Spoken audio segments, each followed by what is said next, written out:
Et on va revenir sur cette interview de Gérard Larcher face à la presse régionale. Rebonjour, Michaël Darmon, éditorialiste politique I24 News et Public Sénat, Benjamin Morel, constitutionnaliste. Vous avez, on l'imagine, suivi avec attention cette interview de Gérard Larcher. On va peut-être commencer par le début, par la partie nationale.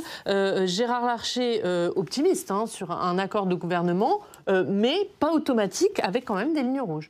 Bien sûr, parce que pour LR, il y a aujourd'hui un impératif qui est un impératif de ne pas tout céder, tout bêtement, parce que si LR devait tout céder, notamment aux revendications du Parti socialiste, qui, comme on l'a dit aujourd'hui, est un peu la roue de secours nécessaire pour Sébastien Lecornu, ce serait pour les Républicains un danger politique. Il y a deux grands partis d'élus locaux en France, c'est le PS et LR. On a des municipales bientôt. Donc, il y a un premier risque. Le deuxième risque, c'est qu'aujourd'hui, vous avez une pression du Rassemblement national. Si notamment LR devait céder sur des points fondamentaux, par exemple concernant les hausses d'impôts, il y a un risque que Marine Le Pen dise « nous, on fait tomber le budget et on fait tomber le gouvernement parce qu'en fait, on est cohérent. Parce que nous, sur la fiscalité, on a au moins dit qu'il n'y aurait pas de taxes supplémentaires et qu'on voulait tout parier sur les économies. Regardez, LR prône le fait d'être un parti de gouvernement, un parti qui est là-dessus extrêmement cohérent et le parti du sérieux budgétaire et fiscal. Or, pour le coup, ils n'ont pas tenu cette ligne. Donc il y a un vrai risque pour LR de trop se compromettre d'une certaine façon aujourd'hui dans les concessions. En même temps, quand vous regardez les enquêtes d'opinion, l'électorat le plus attaché à la stabilité, c'est l'électorat de centre-droit. Et donc LR a cet impératif, mais il a également l'impératif de ne pas être le parti qui va créer de l'instabilité. Et c'est aujourd'hui, dans cette forme de hiatus, de contradiction, que se meuvent les LR. Et avant de tout entendre, Michaël, on va réécouter ce que disait le président du Sénat sur un accord de gouvernement avec les Républicains.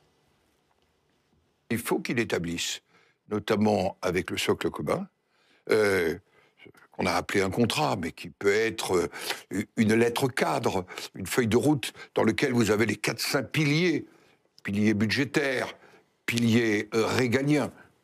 Le sujet, par exemple, de la politique de sécurité, de la politique migratoire, mais aussi sujet de la décentralisation. C'est en fait la seule annonce qu'il est faite aujourd'hui, c'est l'annonce de la décentralisation. Il est possible ? Ça va être difficile, mais on voit bien qu'en tout cas, le cadre est posé. Et ce qu'on disait tout à l'heure se confirme. Ce sera un accord de gouvernement. Il évolue en disant lettre cadre, feuille de route, pour pouvoir donc peut-être assouplir la forme. Mais le principe est là.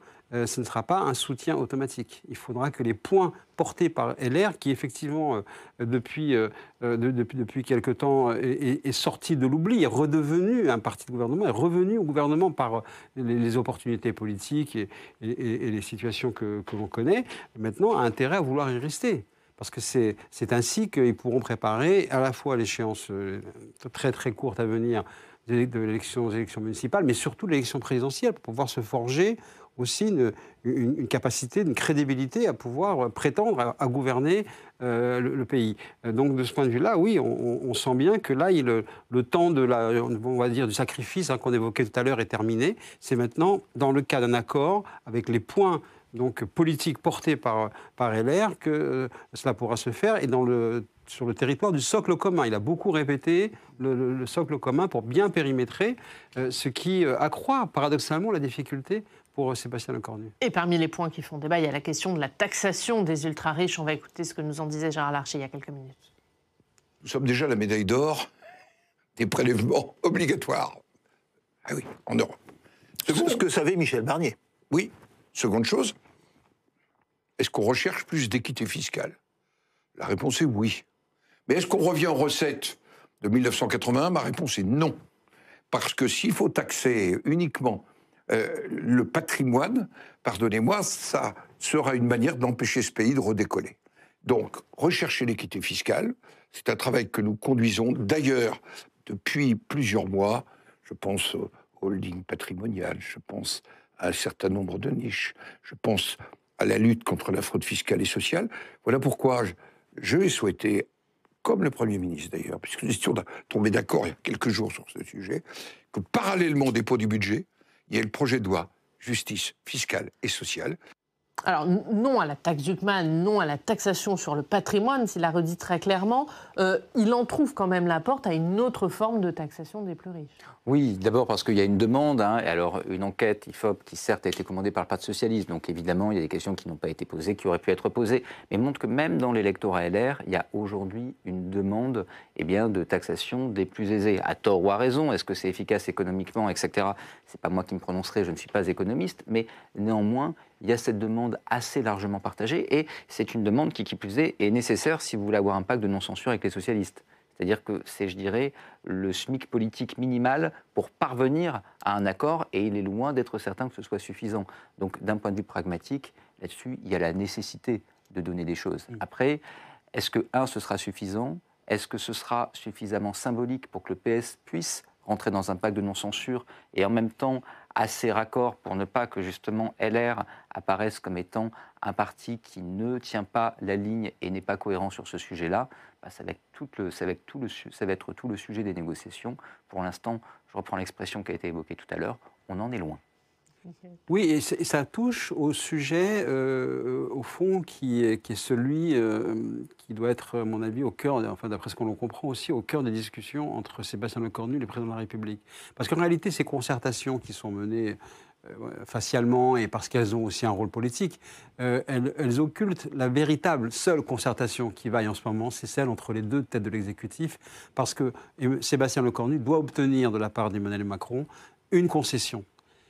Un détricotage symbolique de son corpus depuis le début, et en particulier sur la fiscalité, de façon à pouvoir justement amener les socialistes à pouvoir faire ce pas. Et c'est là l'essentiel. Et paradoxalement, une fois de plus, Emmanuel Macron peut être enclin à lui accorder cela parce que c'est le plus proche, parce que c'est le dernier, comme on l'a souligné, et qu'il doit porter cette...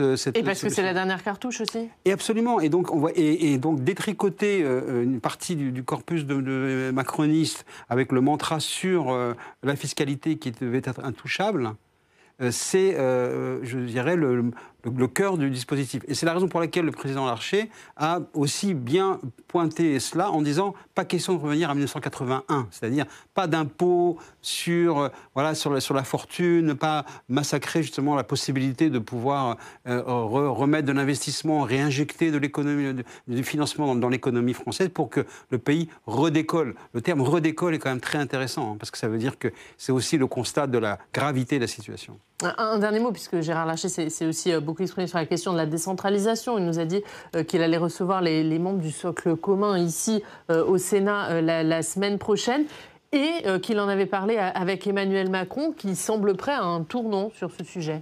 Alors il va falloir voir ce qui en effet débouche, tout bêtement pour deux raisons simples. D'abord parce que faire un grand acte de décentralisation à quelques mois des municipales et à moins d'un an d'une élection, enfin à 1 an et demi d'une élection présidentielle, c'est évidemment complexe parce que c'est pas quelque chose qui s'improvise, c'est quelque chose on est dans de la, je dirais, dans de la mécanerie, dans de la machinerie extrêmement fine. L'autre élément, c'est que les collectivités territoriales ne sont pas vraiment d'accord entre elles. Ce n'est pas tout à fait un jeu à somme nulle. Vous voyez, ce que vous donnez au département, potentiellement, vous le prenez à la région. Il n'y a pas tant de compétences de l'État aujourd'hui que vous pouvez décentraliser. C'est essentiellement des compétences qu'il s'agirait de permettre réellement d'exercer en matière de fiscalité et de pouvoir normatif. Ça, c'est loin d'être évident. Donc il y a en effet des grandes annonces. Il y a loin de la coupe aux lèvres. Merci à tous les deux. Merci d'être venus ce matin pour cette émission spéciale. Gérard Larcher face à la presse régionale. Merci à tous de nous avoir suivis. Et on se retrouve demain. Très bonne journée sur Public Sénat.